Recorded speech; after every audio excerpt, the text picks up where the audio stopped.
Hello and welcome back, everyone. If you're in the hallway and you can hear me, it is time to come back because you're not going to want to miss Adam, our next speaker, and also the food is in here, right? So I want to thank the Economic Development Foundation for sponsoring this lunch and the keynote speaker. The Economic Development Foundation is a volunteer board comprised of business leaders who help provide strategic advice to the Commerce Department.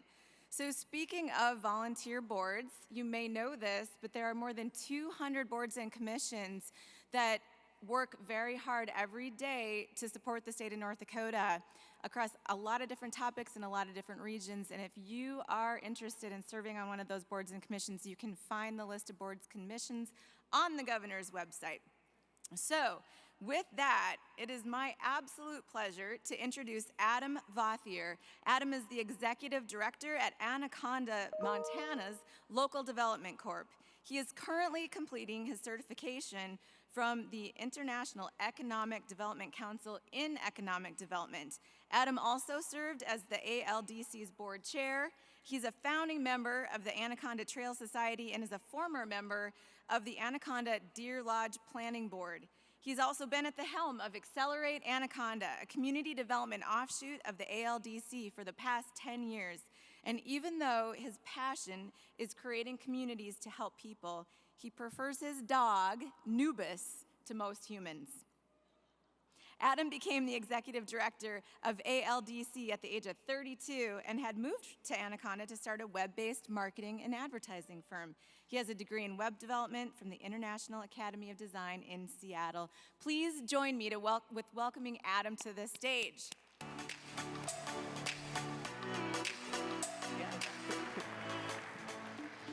Okay. Good afternoon, morning, I don't know, we're right in the middle, right? And it's the last part of the day, so I'm going to try to be as exciting as possible. Thanks so much for having me. I had the opportunity to wander around Bismarck yesterday, which was pretty exciting. I probably should have been at the conference. I got to eat some really great food, I had some coffee, I met some really cool people, and I saw some of the awesome work that you guys are doing downtown. Very cool place. I did not make it to downtown Mandan, but I'll save that for my second trip to North Dakota because it's the first time I've ever been here, and I'm pretty excited about it. I'm honored to be here with you today, and I'm excited to share my journey as part of a team that was working on building a really vibrant downtown in a small community. I forgot my clicker. So I'm going to give you a little bit of history to set the stage for what created the scenario that allowed me to have such success in creating this vibrancy. It's a little bit of a sad story, but it has a happy ending. In the late 1880s and the early 1900s, the United States was building its first electrical infrastructure. It was kind of changing the way that Americans were living, and everybody wanted access to that power. The copper materials that it was taking to build that infrastructure were mostly coming from Butte and Anaconda, Montana, because Marcus Daly had found such a large repository of copper in the area. After his arrival, Anaconda was established as a city in 1883, and by 1900, there were 300 people employed smelting copper in the area. At its peak, the smelter had 4,000 people in its operation. It was a hugely successful venture for over 70 years, up until the 70s, when we started to see the amount of raw materials start to deplete and the cost of copper was dropping. And then finally, on September 29th, 1980, ARCO closed down the smelter and it would never smoke again. All in all, $40 million in wages, fringe benefits went by the wayside at that point in this community. In a matter of a couple years, the community's population plummeted from 30,000 down to 9,000 people and finally to 6 in the community. During that time, there was this national call around the country for these companies that had done all of this natural resource extraction to be held accountable for the remediation of these communities. And Congress was writing this little legislation called Superfund, and Anaconda was listed in that. And when they signed that legislation, it became one of the largest Superfund sites in the United States. We were fortunate that in the end of the purchasing of this, British Petroleum became the responsible party for our remediation, which came as a blessing and a curse. They had money, which was good, because a lot of Superfund sites were stuck with no money, and they had all this pollution. However, the Superfund process was new. Nobody really knew how to do it. And 40 years later, today, we're finally seeing contracts being signed for the industrial properties that we need to develop to rebuild our economy. It took a long time and a lot of processes. We've sat through 3 different times where EPA has said to us that they were going to finish this Superfund site. But we're finally feeling some progress today.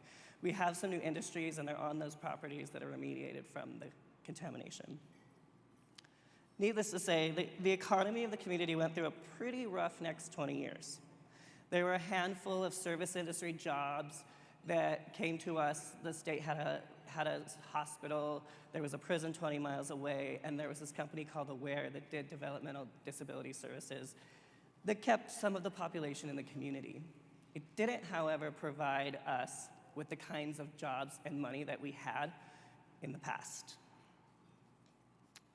We are also going through this thing called urban renewal in the 80s, where a lot of these downtowns were being torn down with federal dollars, and we lost probably about half of our buildings at that point in our downtown, and that was a lot of our character and a lot of our culture. And the rest of them were mostly boarded up. They looked a lot like this. This was a pretty big downtown because it used to have 30,000 people wandering through it every day. Over the next decade, we would see some slow progress. The businesses that stayed open downtown struggled through the late 80s and 90s. Those that were there definitely didn't have cash flow to work on projects to create an aesthetic and vibrant downtown.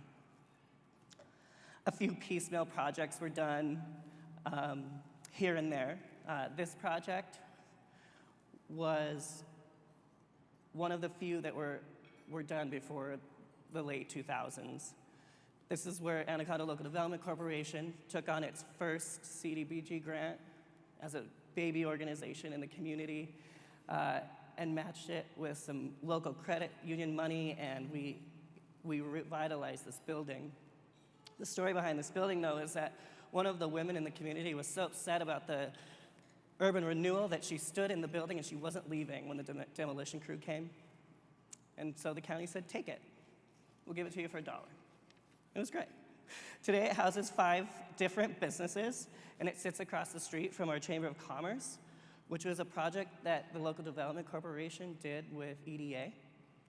It was a grant that they don't have anymore, but they gave us $200,000 to help our downtown after the smelter had closed. Across the street where we built this is now the Chamber of Commerce and the Visitor Center. And down the block from them, we revitalized the old city hall and turned it into an art museum and a historic museum and a center for the arts in the town.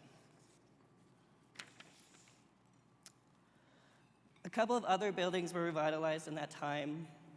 A bank bought this building and revitalized it. It was actually Marcus Daly's bank. And then a man used some of our urban renewal funds to do an interest buy-down to put this project together to create the Park Plaza. After that, not much changed for the next 10 years. The downtown stayed pretty much the same. Some stores came and some stores went, and all of that is history, and it was before my time. So I show up in 2010. I was on the board of directors for the Anaconda Local Development Corporation, and a group of members decided to put together a group specifically on getting Anaconda Central Business District moving forward. Being witty, we thought we'd call it Accelerate Anaconda.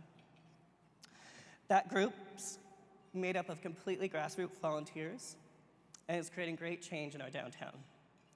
We serve a secondary purpose as the designated Main Street group with the state and national Main Street programs. And little did I know that this group was going to be my first foray into community development. The structure of the group is simple. Anybody can show up, anybody can toss out ideas, and we're going to help each other make them happen as long as they make sense in the downtown. We meet once a week for 1 hour. If we don't finish that agenda, we cut off the meeting and we start at that part of the agenda the next week. Our project list is usually pretty large, and with anything in community and economic development, it's going to take time and incremental progress. While we were forming that group, a delegation of leaders from my community went to what was called the Building Active Communities Initiative. These were integral moments in how we moved forward. The energy from that delegation on active communities was so contagious in the community that we established a trail society, and Accelerate Anaconda was hosting Mark Fenton to come from America Walks to talk to our people about changing their lifestyles and making their downtowns more walkable and creating public spaces. We applied for some technical assistance so that Public for Project spaces could come to our town and give us ideas about how we were going to make our downtown more livable, more walkable, more people-friendly. After Project for Public Spaces came, they left us a report.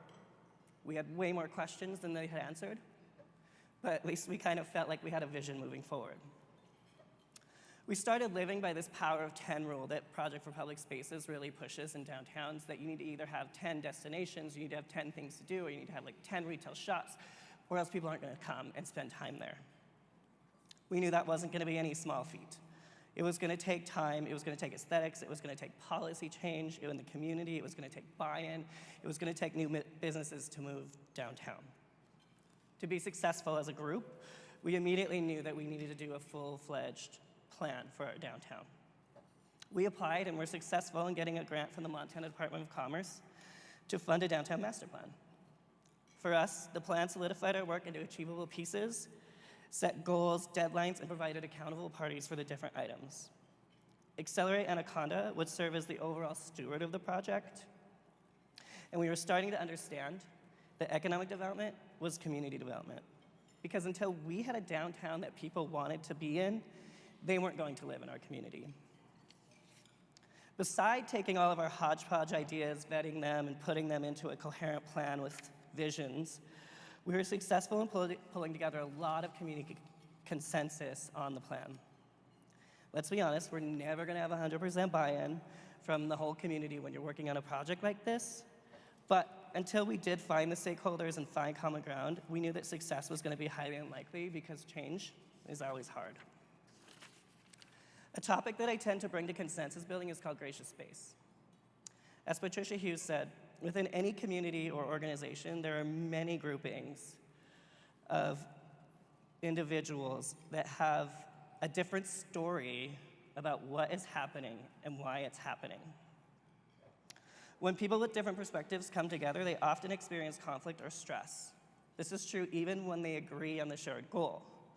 Gracious space enables people to stand in those tensions. This, in turn, encourages the group to find vibrant new solutions rather than falling back into their old compromise. The concept is broken down in 4 pieces. Spirit, which is the attitude and energy that we bring when we enter a meeting.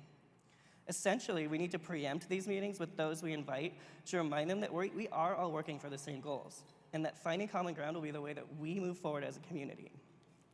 Next is setting. Make sure that this meeting happens on common ground.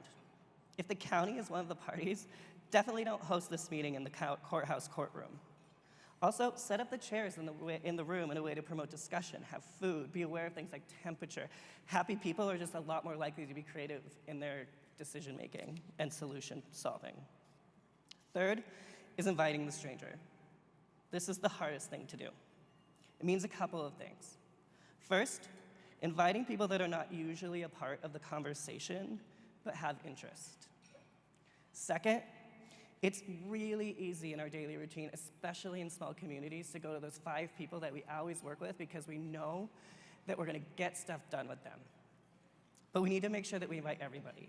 If we're talking about putting curb extensions on the street or changing bike lanes, we have to have the people who don't want curb outs and bike lanes, and we have to have Department of Transportation at the table, even though we know that's going to slow our progress.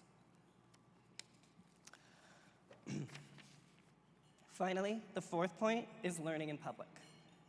This one's also tough to establish when you bring people to the table that have lots of ideas or work in the agencies because they have a lot of set ideas in the way that they do things and their policies and their procedures. But if you can make it happen in the meeting, it can be extremely effective, especially in smaller communities.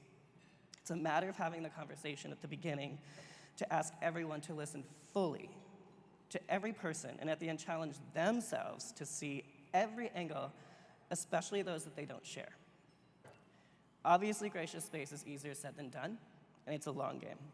The people that you're inviting to these meetings have to trust you as the leader that's creating these spaces before they're going to show up and actively participate in them. In my community, the chief executive, which is basically the city manager, who I call the tornado, is this brusque, let's go get stuff done, no nonsense guy. And the first time I told him about a gracious space meeting, he told me that it was far too fluffy for him and he wasn't going to like it. And after the meeting, he turned to me and said that was really effective. So, we put together this plan.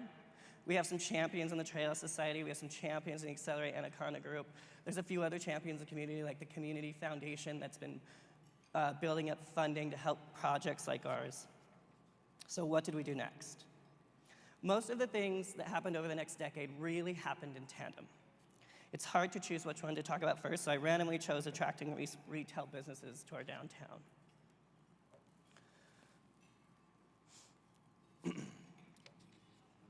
In one of our weekly meetings, we talked at length about how we were going to fill up all of the downtown available spaces. We came up with the idea that the group called pop-up shops. I'm not exactly a fan of the name because it means a lot of different things in a lot of different places, but I loved the concept that we were going for, and at one point, the Montana Economic Development Association actually gave us an innovation award for this project.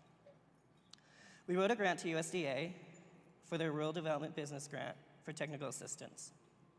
The plan was to provide merchandising, market assistance, signage, and portions of the rent as technical assistance to some entrepreneurs. The participating entrepreneurs would pay 20% of their project as match, and we would put that toward rent expenses. Our marketing for the project was pretty simple. We said, do you have a business in your home? Do you have an idea about starting a business? We're going to give you a downtown space for 3 months. We're going to help you with signage. We're going to help you market it, and we're going to give you merchandising so that you can try it out downtown. Of course, there were certain criteria. You had to be some type of retail shop. We weren't trying to open offices in our central business district. A really cool spin-off of the project was that these entrepreneurs were required to have some work with the regional SBDC center and put together a business plan and some kind of cash flow models before we would accept them into our program to start their project. And it really helped us be successful so that these people knew what they were doing when they opened their doors and they knew how they were going to make money. Over the span of the 1 year, we helped 9 businesses hang a shingle in our downtown spaces. We assisted with lease negotiations, signage, marketing, rent, and merchandising. Today, 5 of those businesses are still open.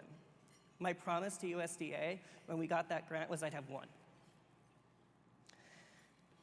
One of them, which was a restaurant, quickly outgrew its space downtown and unfortunately moved to our sister city of Butte, which is a big rival of Anaconda, but we're still happy we could help them. The restaurant business is hard. They grew really fast, they needed a bigger market, and it made sense for them. That project, in a small town of 6,000 people, helped create 6 full-time and 17 part-time jobs, which doesn't sound like a lot, but when you're in a town of 6,000 that hasn't seen economic growth for over 30 years, it's kind of a big deal. Our technical assistance program for pop-up shops now is permanent.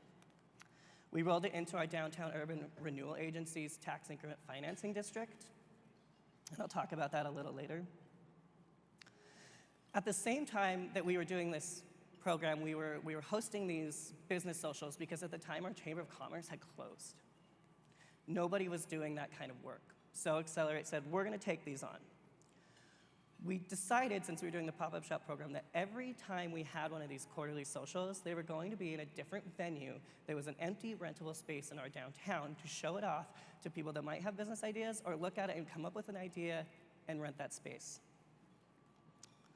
A lot of that worked, and about 6 of our spaces that we filled were after we had those quarterly socials. If quarterly business socials already exist and you're from a small community, make sure to team up with whoever's putting them on because there's just not enough space in the community to be having multiple business social events. At every place that we have held a business social that was rentable, it's been rented. And almost half of the buildings that we went into to show people that were for sale because we ran out of rental space have been purchased and are being turned into projects and businesses. Sometimes it's a lot of work to put an event that way because the building owner basically hands you the keys to a dusty space and says, have a party, let me know when you're done, and I want my keys back.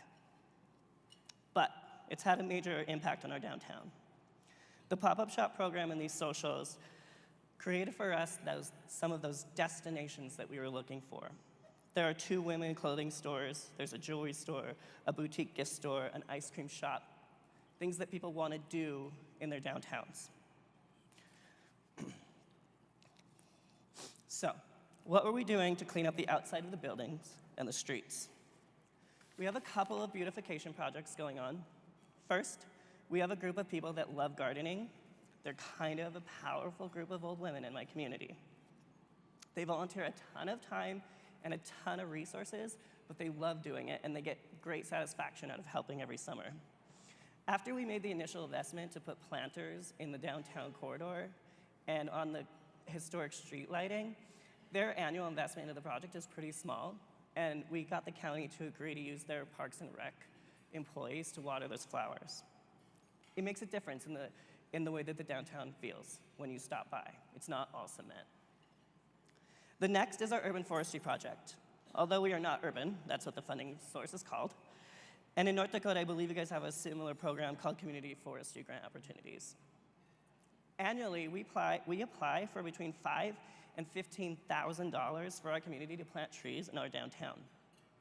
We've built amazing partnerships with the county road department, and the state prison actually sends volunteers to plant and remove trees every year. The impact isn't just aesthetic. A study found that 7% higher rental rates were created in commercial spaces where there's high-quality trees and landscapes. Shoppers said that they would spend 9 to 12% more for goods and services in central business districts that had quality tree canopy. Shoppers also indicated that they're going to travel farther distances to visit downtowns when there are high-quality trees and placemaking. This also ties into the importance of green space in our lives and walking, and I'll cover that a little later because it really ties into our downtown. But these 2 projects had a huge impact on our community, and they're continually happening. And I'm keep skipping my slides. So back to our master plan and our building improvement. The plan called for us to start on the corner of Commercial and Main Street. Anaconda is a town that has a 4-lane highway running through it, and our downtown separates the 2 sides of it, one that runs east and one that runs west. We decided we're a 2-stoplight town, one on each highway, on Main Street. We decided that the corner on Commercial and Main was during the planning process was where we absolutely had to start and grow out from there to build to renovate the downtown buildings and make it a place that people wanted to be in. In Montana, we use tax increment financing districts a lot to do this kind of work. I'm not going to explain exactly how they roll out, but at this point, we have a citizen advisory board that has about $200,000 a year that they grant back to the businesses in the central business district to do projects on their buildings. Those projects can be anything that increases the tax base or sustains the use of the building, because without the buildings, obviously they don't create tax base. The current program allows businesses to apply for grant funds up to 50% of the project, which we cap at about $12,500, but we allow them to take their large projects and split them into pieces to get more work done. We also fund public infrastructure projects with this money. This year, we funded repairing the historic streetlights on our Park Street in our downtown that hadn't worked in 30 years. We funded a warming hut at our skating rink, which I'll talk about a little later, and we helped fund a veterans memorial at one of our parks. Of course, implementing a TIF district like that requires cash too. We had to do another planning grant and a whole other planning process to prove that there was blight in the central business district, but the way that it looked after urban renewal, that wasn't difficult to do. As the increment fell in line, this building is the one that I'm talking about on the corner of Main Street, and this is what it looked like until 2 years ago. We finally had someone that, we had multiple parties that had come to us and said, we're gonna fix that building, and it never came through. we finally felt like we had an opportunity presented itself. A father and son duo wanted to open a brewery. We had our elevator speech ready. I mean, we talked to them about what we were going to provide them to get it going. We were offering technical assistance grants from the state, from USDA. We were going to give them TIF money. We were going to help them with architecture, engineering, training for the brewing equipment, on. And we were going to give them money from the jobs training program to make sure that their people were trained, and we were going to do everything we could to get them to have that building. We provided in the end, we ended up providing about $250,000 in grants and technical assistance to these two people. And they invested their $750,000 into this building to put $1 million project together to build a pretty beautiful, beautiful brewery. This project actually did turn into that catalyst that we were hoping to see on that corner, to push other business owners that wanted to make their buildings look better and be a part of this downtown improvement. As far as grant and loan resources, my advice would be to never underestimate what federal and state agencies can do. You might think they're going to say no, but it never hurts to ask. This is just one example of a project like that my team had helped put together in the past 5 years to make something like this happen in our downtown. As a side note, the brewery has become the unofficial meeting and social place in the community, and it's right in the heart of downtown.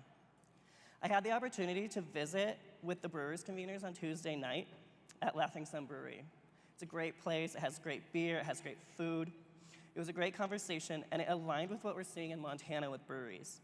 The business model is based on micro-distribution and a community-based place with good beer. They're having a positive social and economic impact using this model, especially in smaller communities. The 7 towns I live near in Southwest Montana all have at least one. There are 52 breweries in Montana now, which is matching the number of counties, and Webo, Montana, with a population of 500 people, even has one. Anyway, enough about awesome breweries and what they're doing for downtowns. Here are a few examples of other projects we did with these TIF funds that we're reinvesting back into facade and tax-based projects. I never showed you what the brewery looks like, I guess. So this is the final product of the brewery. It's beautiful. The inside is just as beautiful, and I would say that there's rarely a time during the day when there's less than 20 people inside. This project was a really cool makeover that we did with the TIF funds. It wasn't as expensive as you would imagine, but it made a huge impact on the way that downtown looked from someone that was visiting. I think we might have spent a total of $20,000 to do this facade change, which half of came from the TIF district. This one was pretty expensive, and we put a lot of money into this one. But the owners put in their half, and it was an amazing addition to the downtown. It's created that perfect restaurant bar to go to after the brewery closes. Because in Montana, breweries close at 8 o'clock, and you can only have 3 beers at them. This was a new bar that opened up downtown that was very different from the bars that were in Anaconda.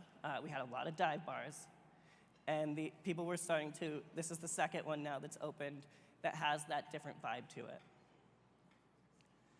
This project was one of the clothing stores. She was one of our pop-up shops and one of our TIF programs. She started out selling clothing online. She wanted brick and mortar. We got her a tiny space, which she outgrew in about 3 months, and then we got her into this large building where she's now hugely successful in selling women's clothing in a boutique feel. This project right here is also at the brewery. I know I keep talking about them. And on the right-hand side, you can kind of see the gate that goes up by the logo. We're working really hard on these spaces that are empty lots in between buildings to create uses for them that are awesome. And these guys did a perfect job of keeping a street wall with that really awesome gate and creating a useful outdoor area, because what's better than drinking beer than drinking it outside?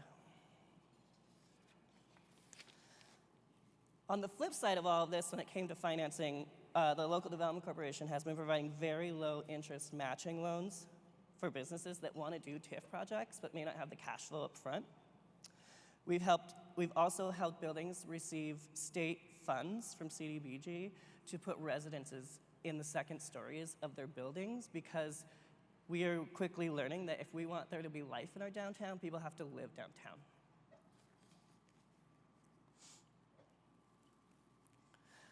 This building was spurred out of the fact that Accelerate was there was a few business owners that we were really struggling with, and we needed them to make their building look better, and we weren't getting anywhere with them. And so this one and the next one, I called the business owners and I said, here's what's gonna happen. I've got a professional, she's taking my volunteers, we're gonna paint your building, and all I'm gonna send you is the bill for the supplies. And they said no, and then they said yes, after I asked for the 5th time.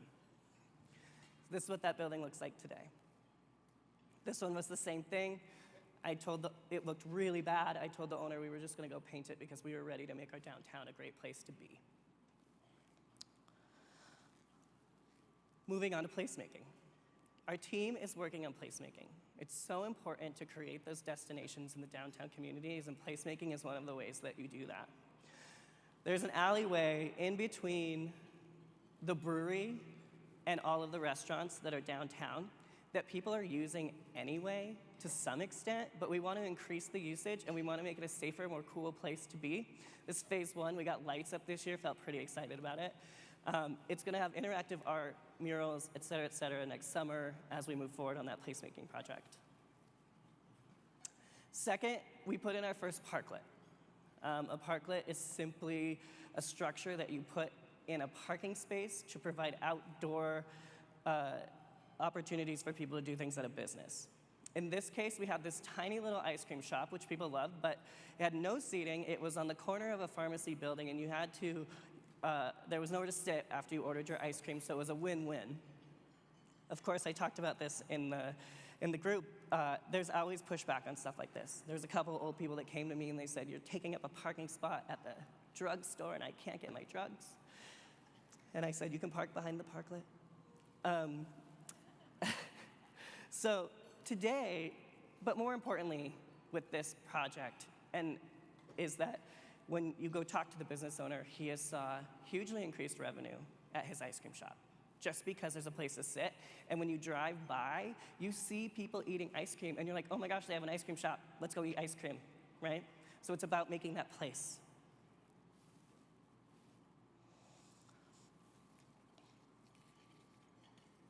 Lost my spot. So early on, I mentioned a couple of the parks that weren't, there were parks that were created during the urban renewal in a couple of places, and they were a lot like the parks that we talked about on Monday that had nothing in them and no one was in them.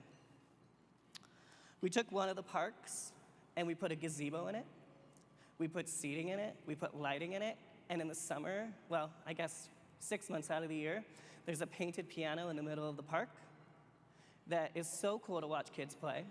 It creates another reason to create space.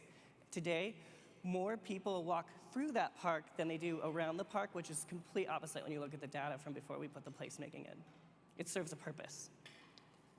The second one was called the Common. And Marcus Daly gifted the community this Common, and it's gone through many iterations, but it wasn't doing much. So we planted a big Christmas tree in the middle. In the winter, it gets frozen around the Christmas tree. People ice skate, and there's Christmas lights, and there's music. And this year, we put in a warming shack so that people could stop and get warm. And then, in the summer, it hosts our community market. Our community market has been hugely successful. In a town with 9,000 people in southwest Montana in the mountains, it's very rare that you're going to go to the grocery store and get really fresh produce.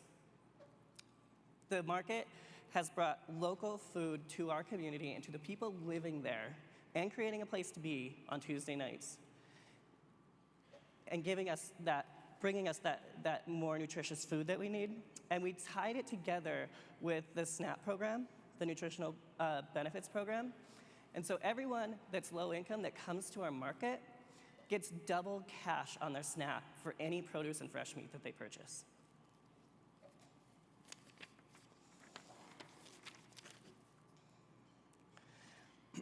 Along these lines, we have a great trail society, and all of our groups are committed to creating a community that promotes walking and biking. We have a sidewalk plan that we are working on with the Department of Transportation because they run through our community and the county, and we're giving homeowners a loan from the county that they pay back in their taxes over 5 to 10 years to repair the sidewalks outside their homes. Next, we are working with the county road crew to make sure that there are sidewalks that lead to all of our connecting points. So we've almost completed this project where anyone can walk from anywhere in the community area to a grocery store, to amenities, and get what they need, and also reach the front country recreation activities. Our downtown currently connects to 19 miles of trail. And we also have a pretty good wayfinding plan for people that get there that want to visit those trails. Recently, I had the opportunity to attend this recreation conference, and they started talking about this thing called forest bathing, and I was like, I hope people have their clothes on. Luckily, they do. But basically what it means is that you spend a chunk of time on a regular basis in a canopied area. It doesn't have to be the backwoods of Montana. It can be front country, just so that there's trees. And we've created quite a few spaces in our community over the past 10 years, planting all of these trees in the parks in the downtown, where people can go there really easily on a regular basis to get that forest experience. Both walking and this forest bathing have been proven to do a lot for communities. Green spaces have been shown that when you walk through them every day, you will have reduced blood pressure, improved mental acuity, you will boost your memory recall, and you'll have reduced feelings of anxiety. The studies that have been done show that children who are suffering from ADHD, it is just as effective for them to do forest walks as it is to take medication. We continually are working on getting people outdoors to make them healthier and provide tourists some awesome experiences in our front country. Montana has a lot of backcountry wilderness, but in everyday life, people need to access that front country wilderness every day. So front country recreation is defined as that which someone can easily and quickly work into their daily life and routine. Studies show over and over again the impact on happiness that these amenities provide if they're available. And even in the 20 not-so-good days in the winter, we do offer 2 different places in downtown indoors where people can meet their steps. And in the summer, for those that want more moderated stuff, we do guided bike rides to build their biking skills. And at the market, we offer the elderly a walking program that they get all of the steps in that would take them to the highest peak of Mount Hagen in our mountains.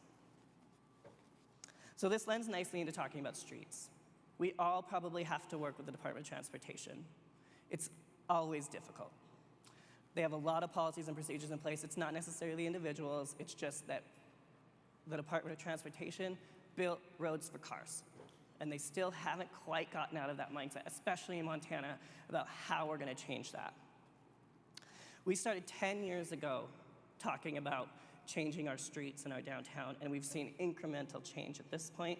And we just finished a plan with the Department of Transportation that in the next 10 years, we're actually gonna start seeing some change in road diets. We're gonna start talking about the curb extensions. It's taken 10 years just to change the mindset. So my thoughts on Department of Transportation is that you have to be consistent and constantly going back to them to tell them how important it is for these things to happen in your communities. We have worked really hard over the past 10 years to create this vibrancy. It's taken a lot of time, it's taken a lot of effort, and it's taken a lot of patience. Sometimes it's frustrating when you're working with your economic developers and your community developers. It's part of their job to make sure that we're being patient about what we're trying to create in our downtowns, but still getting things done. We have to make sure that we're taking on the right projects. If we would have taken on the wrong project with the brewery building, it could have changed the whole way that this played out over the past 10 years. Our parklet took 5 years to put in front of the ice cream shop. It seems like this easy peasy idea, right? Had to change policies, had to get permission from the commission, had to get permission from the Department of Transportation, had to find someone to build it. Everything takes time, but it's so rewarding for the community when these projects do start to come to light. Community development, though, doesn't happen in vacuum. On the periphery of all the work that we were doing, so much more was going on behind the scenes. economic development attraction was taking place quietly. The community foundation was building its money to help the community. All these players were doing all these different things, and we have to remember them and keep them in the work that we're doing. And obviously, Anaconda is starting to grow, and that wouldn't happen unless you had the economic developers doing the attraction and the community development people creating this downtown. But this downtown today is providing a lot of jobs, it's providing a lot of tourism dollars, and it's being a huge catalyst as to why people are moving to the community. I would say at least twice a month, I have a young couple tell me that they thought of Anaconda and they were not going there. And they got a job offer. We, because of the Superfund site, have four very large engineering firms in our community that have over 150 engineers in a town of 6,000. Because now they are the professionals and the best at Superfund remediation engineering, and they do it all over the world. Those people will tell me I wasn't coming there because there's this stigma about what Anaconda was, because when it was all boarded up and before we started cleaning up these buildings, you drove through a town that had all these boarded white buildings and it looked like a place you never want to walk or be. Today they tell me when they stop by and they see the brewery and they see the vibrancy and they see the people, it's completely changed the way that they looked at the town, and they actually did end up moving their family there. So it's going to take time, it's going to take effort, it's going to take vision, and I think that grassroots champions are a huge part of the puzzle, and consultants sometimes to put together these plans. But these downtowns can happen in these small communities. Thank you.